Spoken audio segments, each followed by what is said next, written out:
nëse doni të përgatisni pica në shtëpi, si kjo imja, kaq të butë, si mafishe, dhe ndoshta më e mirë sa ato të dyqaneve, atëherë do të ndiqni video me këshillat e mia. Kam përdorur kësaj radhe mielin Atlas, i cili është enkas për pica. Do të shtojmë 350 ml ujë të vakët, 7 gram maja, pak sheqer dhe do të shtojmë edhe miell afërsisht 500 gram. Do ta ngjeshim, do të shtojmë kripën pasi e kemi ngjeshur pak dhe 50 ml vaj lule dielli.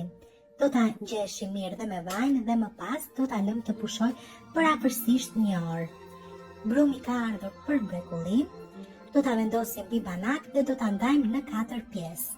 Më pas, kështu me duart me vaj, do ta hapim brumin. Nëse do ta lëmë sërish të pushoj, atëherë do të bëhet edhe më i mirë. Në salca për picën shtoj gjithmonë krip, pak sheqer dhe rigonsi dhe vaj ulliri. E shikoni me çfarë kam përgatitur këtë picën, ja ky brumi që pushoj më tepër se sa i pari si është bërë. Këtë e kam bërë me djath Gouda, djath mozzarella, kam shtuar dhe djath gorgonzola dhe gjithmonë dhe vaj ulliri nga sipër për picat. Atë tjetrën e kisha bërë me djath Gouda, me ullinj, me sallam hungarez edhe kërpudha. Këtë tjetrën e poqa me salcë mozzarella dhe shtova dhe rucola, domate qershi, djath të grirë si dhe aceto.